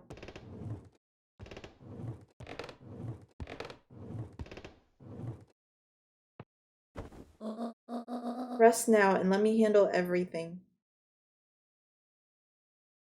Oh no. Chapter 9. It's really good. I got the sinks on BOGO. I don't know. I conveniently always buy the bakery sink, and when I ordered one, they were like, "Oh, it's buy one get one," and I was like, "Oh, really?" So I got 2 of them. A speech to end all speeches. Well, that sounds ominous. I don't like that. Luca awoke to find himself face down in bed. He moaned into his pillow. Why would Gran drug him? Oh, okay. I hate to be that person, but technically, she didn't drug him. He ate something that was not intended for him. Just saying. Just saying.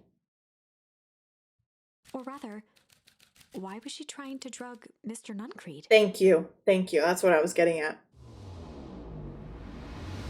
Shaking the questions from his woozy head, Luca snapped back to the matter at hand. Festival.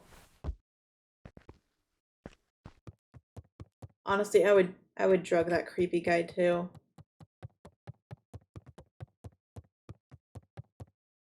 Faux Gran is a murderer. Oh no. Yeah, apparently we're under the impression that she's gonna blow up like the town hall when everyone's there today. So things are not looking good.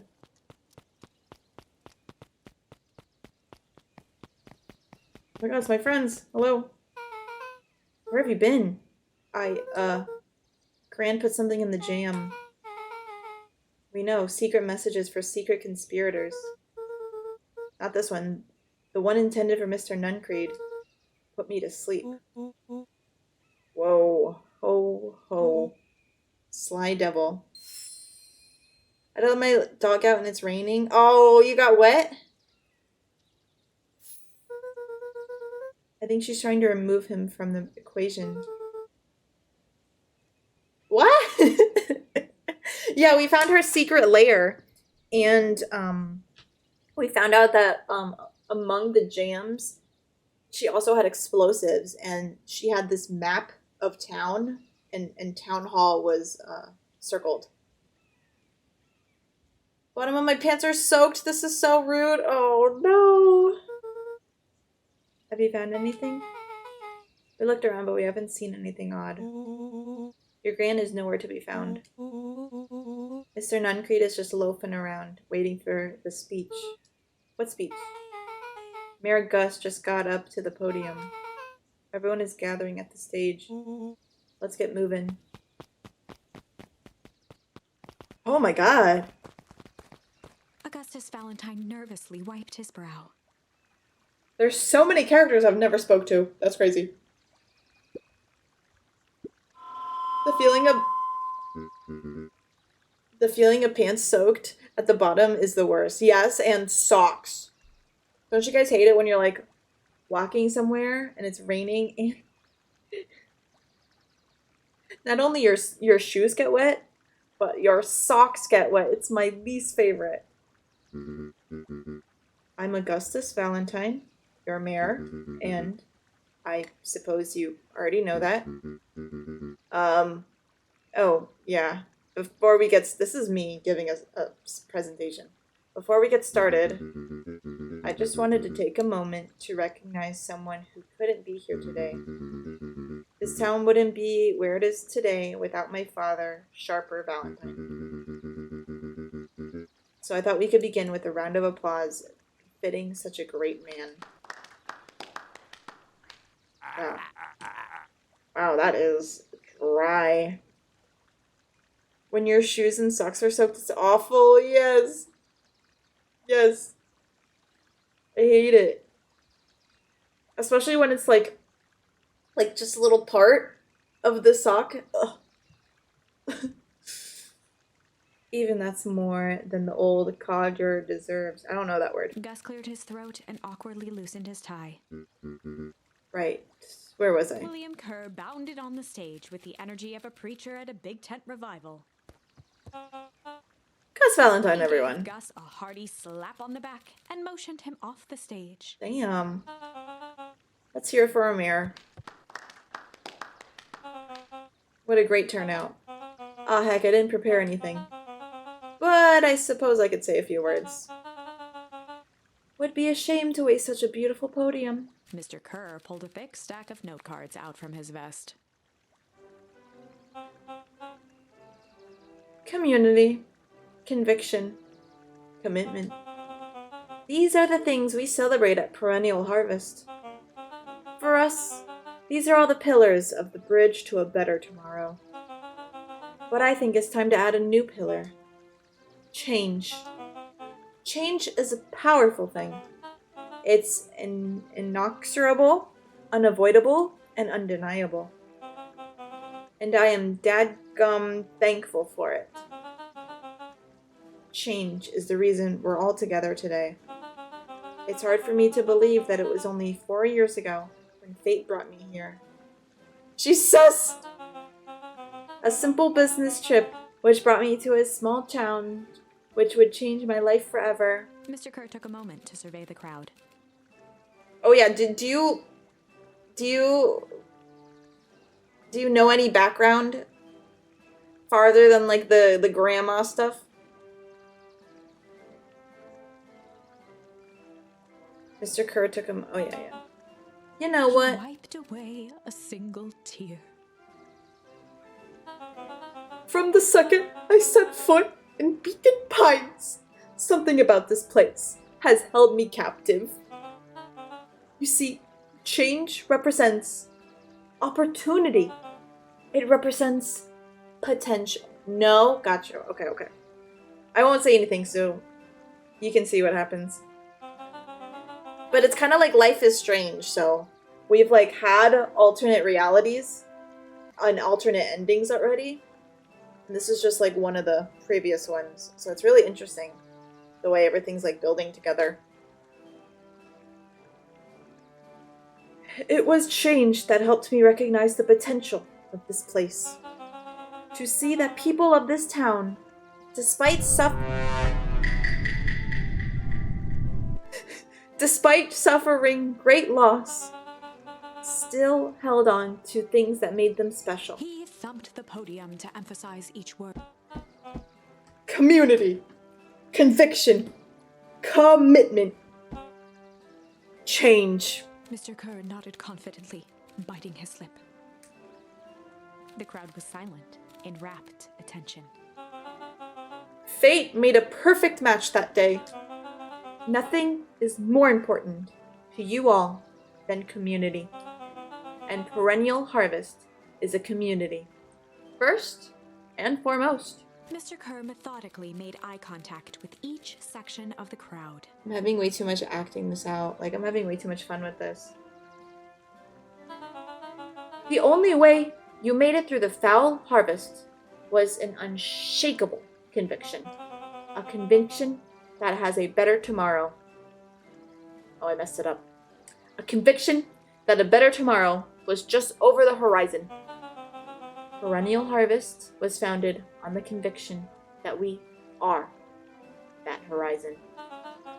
This festival is a symbol of our commitment to each other. His voice began to build to a crescendo. I don't fucking know what that means. We now walk hand in hand into future. We will shape together. And that is what change is all about.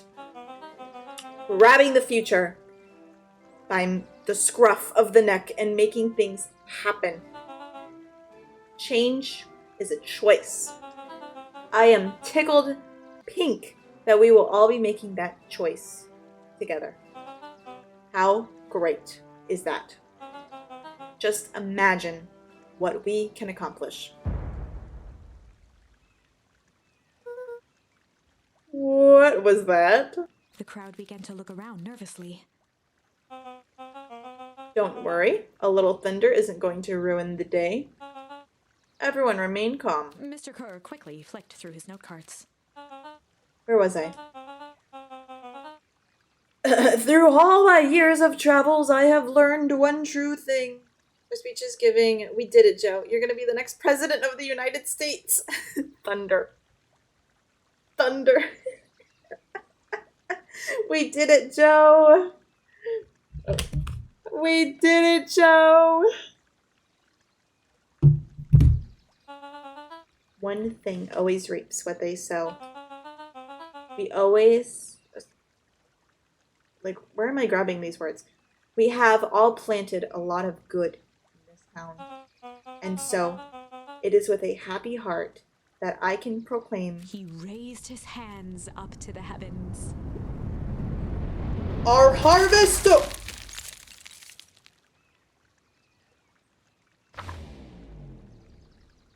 At that moment, a merciless wall of impossibly cold air ripped through the crowd, instantly freezing everyone and everything it touched. Yeah, obviously. For a man like William Kerr, this was a fitting way for things to end. On a stage, with an entire town frozen in rapt attention for the rest of time. So he died. The end. Alright, we gotta try that again. Like I said, this is Life is Strange, so when one of these realities happen, we can go back in time and change our decision around. There's that ice again! Whenever I think we're getting close, it comes along and ruins everything! So true. Maybe we should just quit? Maybe you should just close the book, walk away, and never think of me again!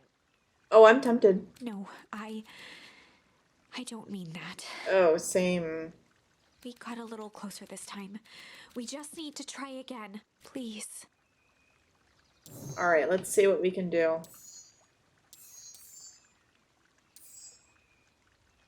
So the two routes we have... This is where we were when we were interrogating Mr. Tolliver in the lair. And then we can go back to this. In this scenario, I killed off both of these people. I don't know if you can see, like, that's me up there holding their arms. I dropped them both. I did do that. This one, there's no other, like, option on this right-hand side, so I don't think I do that. So I can either go... Sorry, I can either go here, change the way we interrogate him, murder, or we can try to unmurder them.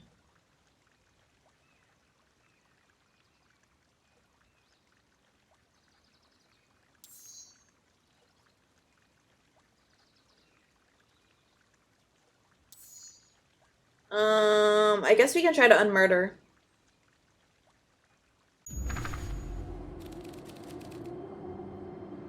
So in this scenario, We find out that, I don't know how to explain this, like, quickly.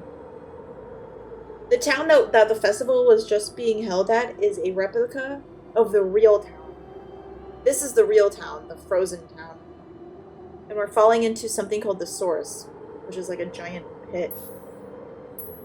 Last time I accepted the fact that Iggy wanted to fall into the pit forever, but let's see what happens when we refuse. Luca had no choice but to refuse Iggy's request. He tightened his grip and reached for the walkie-talkie in his pocket. A wild delight crept onto Mr. Kerr's face. Yeah, in this scenario, Mr. Kerr is definitely the bad guy, and if I had clicked accept, then I would have killed him. That's a good lad. Now, radio for help. Iggy begged Luca with his eyes one last time, but Luca pressed the button and called out. Oh, I feel so bad. Iggy asked me to kill him, basically, and I'm like saying no. We need help. Mr. Kerr is in danger. It wasn't long before they were once again surrounded by clipboards. Uh-oh. Mr. Kerr sighed with relieved frustration. There you are. You really are a worthless lot, aren't you? Mirror. Now, a clipboard dutifully produced an ornate ivory hand mirror. And Mr. Mirror? Kerr preening his tousled hair. Ah, that's better. Mr. Van Horn, I applaud your sharp thinking under duress. I'll put in a good word for you with the founder. Take them away. The founder? A swarm of hands overpowered Luca. The last thing he saw before a cloth bag was pulled over his head was the defeated look on Iggy's face. The end. Fuck, I messed it up. I think this was one of those times where doing the right thing was the wrong thing. Okay. Alright, we attempted it. Now we know what to do. We need to change the way we interrogated Mr. Tolliver. I don't know which way, because I have two options here. Last time we did good cop, hard cop. We can do chill or sly. Probably chill, right? We just, like, casually ask him the questions. Maybe he'll be more descriptive. Let's use chill. They'd run the classic good cop, chill cop interrogation. I'll handle this. Just gotta play it cool.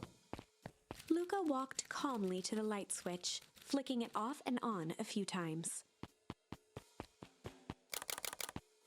Mr. Tolliver shook his head, gathering his wits. Golly, oh my god, I just turned him into freaking Goofy. I sure got my bell rung. He looked over to find Luca, who returned a calming grin. Sorry, Mr. Tolliver. This was all a big mistake. Goofy, is that you? I know, why was that like my first just voice to come out? Luca, what's going on here? Why do you have me strapped down? No one's fault, really. Lolo got a little startled. Rollo's here? Rollo and Beck emerged from hiding to give a timid wave. Well, alright. Mistakes happen. You kids gave old Hiram a good scare. Let's just get me out of these ropes and call it even. Luca glanced over to Rollo and Beck, who replied with skeptical looks. Mr. Tolliver, where are you in my grand's basement? I'm here to help, of course. Help with what? What's my gran up to? If you just cut me loose, I can show you. How do I know we can trust you? Mr. Tolliver exhaled with disappointment. Luca, have I ever done wrong by you? No. And since your gran moved into town, haven't I been nothing but welcoming? Yes. Why would I turn my back on your family now? It's just, all this stuff seems pretty weird. A board with names of people from town. An archive of my dad's old disturbing patient notes. Luca gestured to the corner. Barrels of explosives. I can explain everything. You just need to untie me. You kids deserve an explanation. I don't know if I trust this. Luca looked again to Rollo and Beck. This time they shrugged. Luca began to slowly loosen the bindings. Mr. Tolliver gently rubbed his wrists. That's a good lad. This all makes sense in time. He edged imperceptibly toward the stairs as he spoke. That's sus. You see, this bad idea? Uh-oh. This town has secrets, Luca. He's... Can you see his... He's freaking walking away. Sorry, I touched one of my Lego pieces and it broke off. Hold on. Oh my gosh, I got a little Lego Batman keychain when I went to the Lego store at Disney Springs yesterday. That is like the only thing I bought. Besides food, I got like a $6 Lego Batman keychain. Before the kids had even noticed his movement, Mr. Tolliver was at the light switch. A pass that must be brought He to... punctuated his final words by flicking the switch and rushing up the stairs. Light! Son of a... Darted to the wall and turned back on the lights. It was too late. Rollo confirmed what they all heard. He just locked us down here. Mr. Tolliver's muffled voice came from behind the door. I wasn't lying, you know. This is for your own good. Is he gonna lock us in here? Oh, you kids just keep down there. And let the adults handle this. They looked bewildered at each other. Play it cool, huh? Probably should have gone with Sly. I guess we'll have the option. Not now, Beck. They heard the staccato thump of quick steps exiting the house.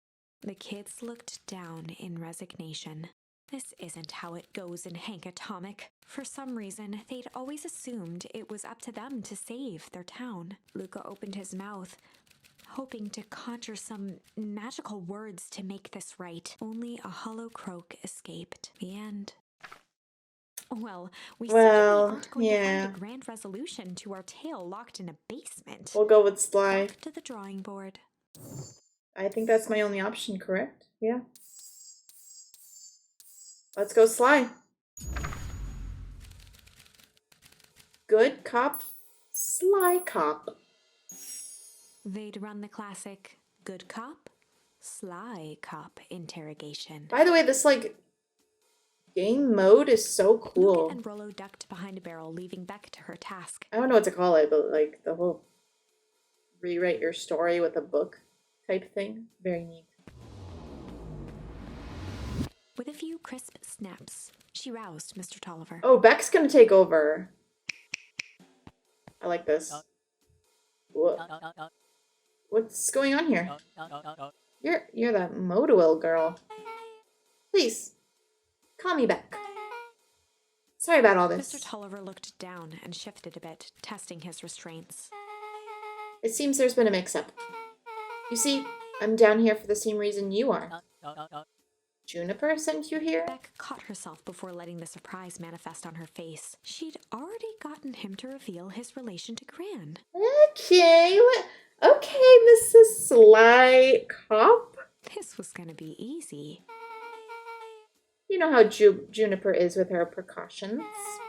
Operation Sparkplug has us all on edge. Ooh! Using their secret name in front of them. I guess she thought you needed some backup. But she sent a child? What better way to avoid prying eyes? Who would suspect a kid? I suppose that makes sense. Mr. Tolliver wriggled a bit in his restraints. Oh, I'm so sorry. Beck quickly removed the ropes. That had to be uncomfortable. A little. Yeah. But you understand. We never know who to trust in this town. Mr. Tolliver rubbed the growing knot on his forehead. Growing knot? Like this? Very true.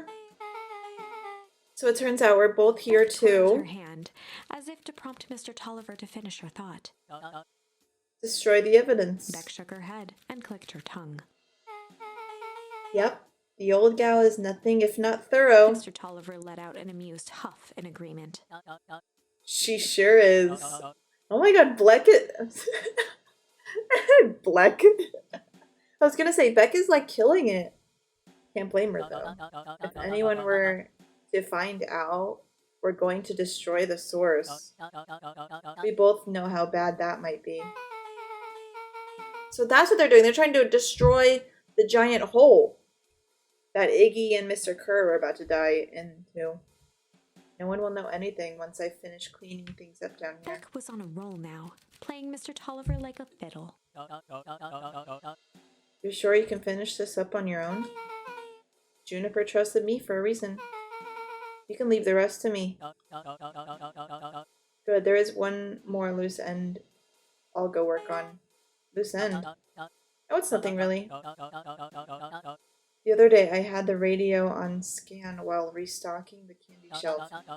Wouldn't you know it, I intercepted an odd phrase in a perennial harvest transmission. Underground secrets. That's ominous. I think it might be a password, but Juniper dismissed it. Said it wasn't mission critical. What's the password for? We don't know. So we have a password and nowhere to put it? It's gotta mean something, right? Good thinking.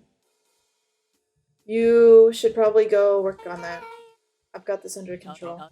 That's a relief. Between you and me, this basement gives me the willies. Heading for the stairs, Mr. Tolliver hesitated and turned to Beck with a puzzled look. Uh-oh. She grinned and gave him a peppy wave. With a shrug, he continued up the stairs, whistling a jaunty tune. Beck, that was so good! You guys catch that? Sure did. This whole time, Mr. Tolliver has had a candy shelf. But all he ever does is sell us apples. Beck blinked slowly in disappointment. The password, Rollo. Well, sure, but once things are back to normal, I'll be having a word with Mr. Tolliver about that candy shelf. In the meantime, I've got an idea. She turned to the table and began tearing small scraps of paper. Dude, reading every single word is demanding.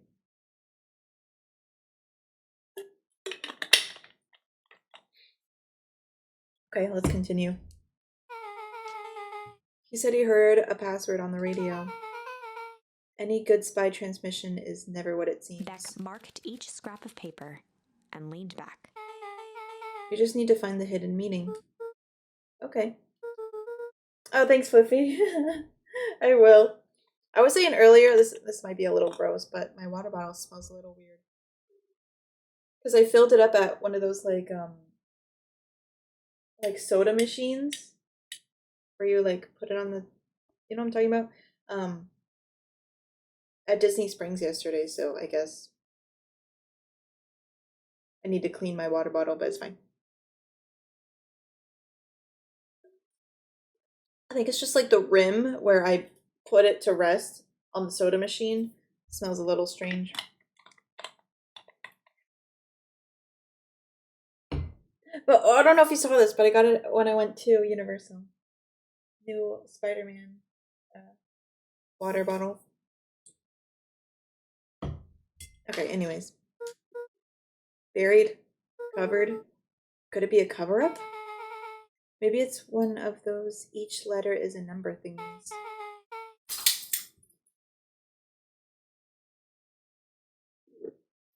Oh good, I'm just making sure she doesn't want to leave. Looks like she's trying to lay back down. Yeah, she's good.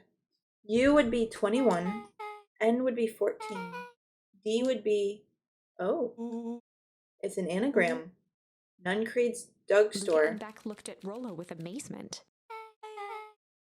That was incredible. It's either that or Kren's nude rug store. I think you were right the first time. How did you do that? What can I say? I love ciphers. I guess we know where to go next.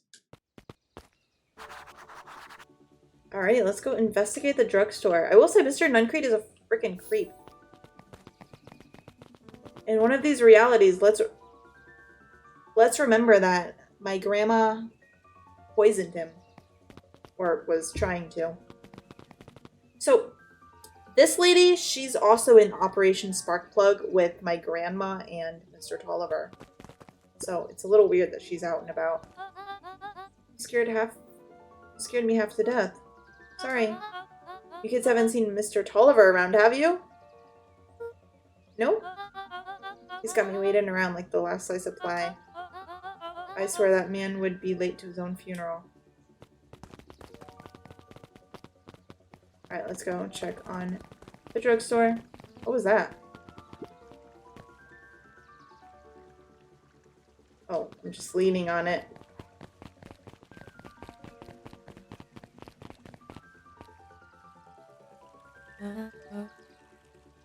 You're late, Augustus. Sorry, sister. Was caught up with work. You. I had a few more details to lock down for the festival.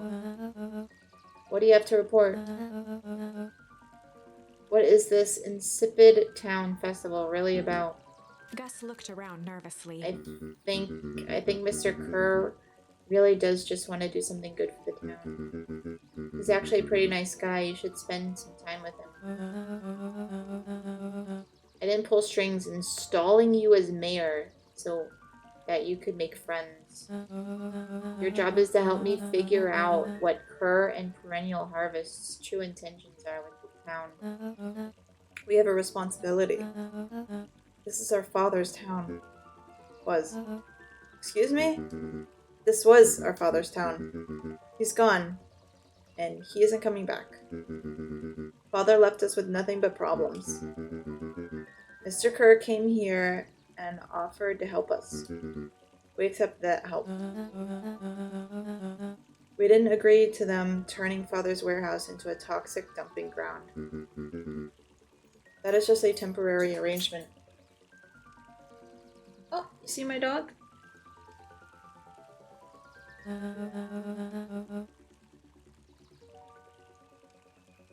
I don't know why she's excited. My mom's not coming home until tomorrow. My sibling's gone for the night. It's just my dad, and he's probably asleep by now. His old retired ass. Retired. I don't want you guys thinking I'm saying the wrong thing. They are dumping their nasty little secrets on us. When this all inevitably goes wrong, who do you think will be blamed? Eris's cry hung in the air. We have a new choice to make now. This town is going to change whether we like it or not. Are we going to choose to be a part of that future, or be forgotten in the past? It's a shame. Father named you Augustus, but you will always just be a Gus. I'll see you at breakfast tomorrow.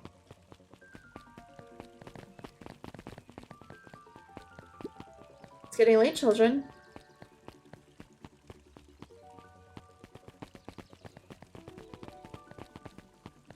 I think it's this way to the store. I swear, this teacher is out here 24/7 reading this book.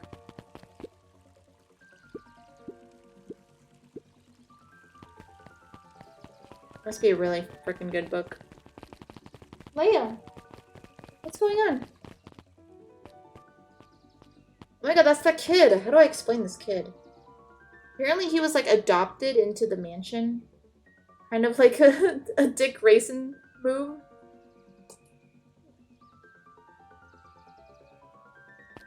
I don't know what she's doing back there. Solomon stood proudly at the entrance to the drugstore, holding a brown bag overflowing with black licorice. I think he's someone in the mansion's, like, love child or something. We're looking for Mr. Nuncreed. Is he still in there? I'm afraid not. Where'd you get the candy from? You might say we have an arrangement. Solomon shoveled a surprising amount of licorice into his mouth. Sometimes it's the small pleasures in life. Though we might not always have family to rely on. Licorice has never let me down. I can't say licorice would be my first choice. Whatever floats your boat. You can tell a lot about a person by their choice of confection. Oh yeah, I guess. I like sour gobs. Certain you do. I always wondered why Mr. Nuncreed kept licorice in stock. He must eat enough of it to make it worthwhile. There are many ways to earn loyalty. For some, it's as easy as cold hard cash.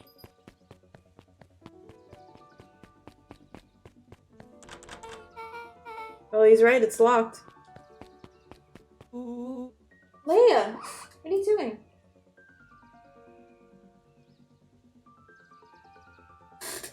She's so weird back there. You can see her little face. Let me go check on her for a second.